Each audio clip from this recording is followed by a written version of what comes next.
There was another question I did want to ask you about Trajan's press conference, and it was like kind of the aggressiveness this summer. And I know we touched on it earlier about like the Pistons probably won't be aggressive because they're still kind of looking to see who possibly could be that number two option and the lack of cap space that they don't really have. Do you think that's the right approach for the Pistons right now this summer? It was. It was just about just a few hours ago. But at this point now, like to me, this is how I look at it. It's one thing to be aggressive and it's one thing to be open. Open means you're willing to take the phone calls and listen to ideas of other people. You're not the one drawing up the ideas and, fishing it out and around and selling it. They may have to be in a position where they throw out a couple ideas and just say, hey, what do you think? Like, that's kind of where I think now. Do I think they should be a little more aggressive than they were planning to be maybe a few days ago or a week ago? Yeah, I think some things may need to change a little bit. Again, they have to make sense. Like, I'm not saying just crash out on anybody, but yeah, there should be some different plans and some different names on their drawing board at this point. Like, again, Beasley, potentially are now at this point kind of not being available for this team moving forward.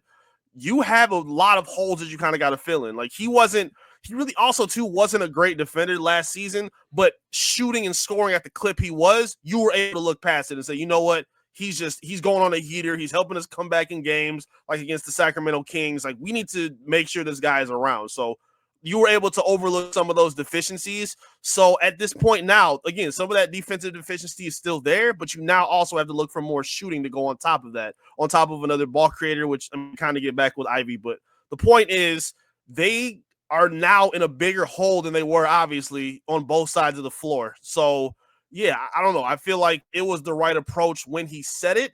At this point now, I think things kind of need to change a little bit. Yeah, I think the Beasley news definitely is something that does change plans. Um, I think the question, if I want to paraphrase it, uh, they were kind of saying how the East was wide open. Like Orlando made that big move. Are you going to be aggressive and try to make maybe a similar type of move to get a Desmond Bain type player? And I think what Trajan said at the time was the correct answer. But like if this Beasley situation is a case where Pistons can't sign him, he's going through whatever he's going through in terms of like, working with the league, seeing if he actually did gamble or if he didn't allegedly. They're probably going to have to move on because, free agency is in 2 days. Yep.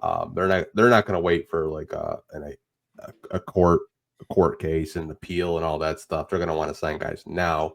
I think they will be a little bit aggressive, but not the type of aggressive that I think fans want, like in the chat right now. Yeah. I think they'll be aggressive in terms of making maybe minor upgrades to the roster. Nothing where like we're grabbing our phone and we're looking at a Shams notification. Like nothing like where we're like, oh, Kevin Durant got traded. Oh, right. Luka Doncic got traded to the Lakers. I don't think it's going to be anything like earth-shattering like that, but I do think it'll be marginal upgrades where we can come up here and say, like, yeah, the Pistons got a little bit better defensively. They may or may not, lose a Beasley in free agency, but maybe they do get better defensively. Maybe they get better, adding a third string center that's over 7 feet tall. Like, I think those are the conversations that we'll probably be having when free agency is done. Yeah, and that'll be fair. And yeah, I'm seeing a lot of some big swing ideas, and yeah, I'm not opposed to some of them. They make sense in some areas, especially based on what their needs are. I'm just he's done a good job of kind of being open to all ideas at this point. Like he wants, obviously the first priority is the team, into where it needs to be, and I feel like he's going to. I still think he was, like you said, kind of improve on those margins, looking at those 6 through 10, rotational pieces and how you can find elevation with some names that we'll get into in just a moment.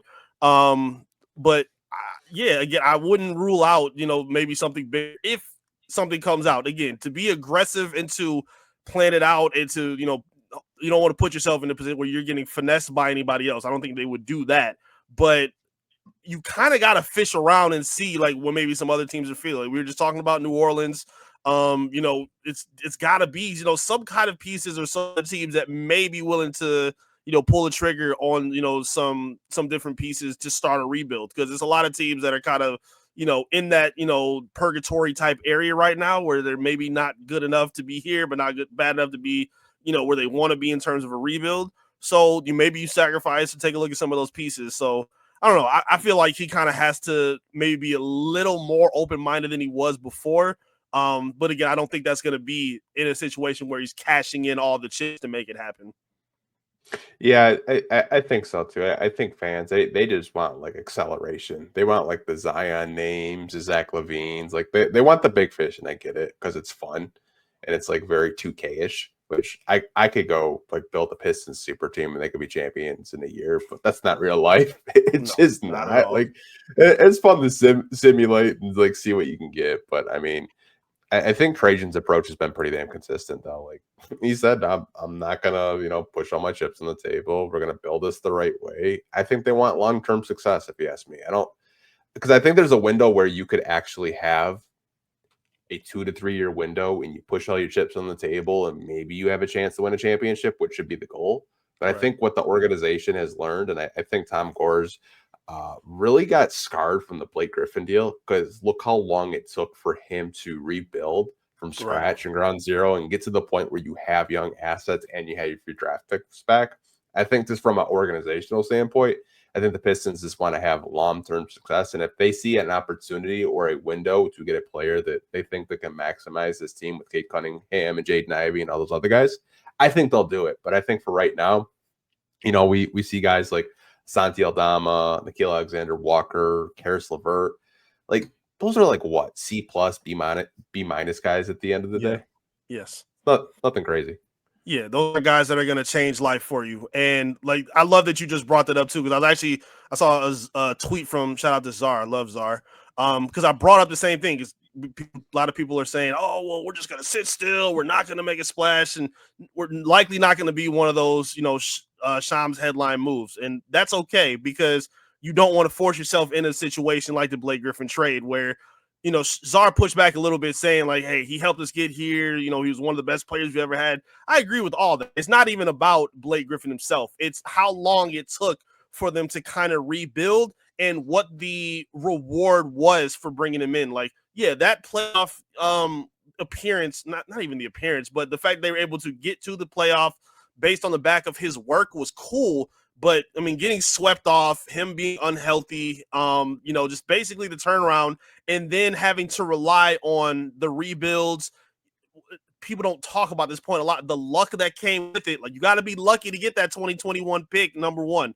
Like we saw a lot of other teams just try to tank off, and they were drafting 7, 8, 9, and 10 in this past draft. So it's a lot of things that kind of go with it, in order to kind of have that rebuild. So that plunge may look sexy, on the headlines and on social media, but down the line in a couple years, if you're not warranting the rewards that you're looking for, it's going to come back to bite you. And that's what happened with Blake Griffin, and that's what happens with a lot of other teams as well.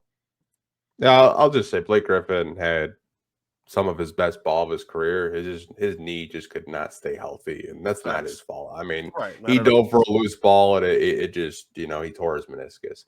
Um, the Blake ball was fine, and when they were healthy, they were actually one of the better teams in the Eastern Conference. But it kind of blew up in the Pistons' face, and Right. that's why I think when media members ask like, "Are you going to be aggressive this season?" I think it kind of just looms in the back of Tom Gore's mind, like how damn long it took to actually build a competent team with young assets. And you have a franchise player that's not 30 years old, he's 23. Yep. Like, I think a lot of teams in the NBA would love a Kate Cunningham because I think he's going to be in conversations of, top 10 player MVP conversations next year because I think he's that dude. I'm sure you feel the same way about Kate as well.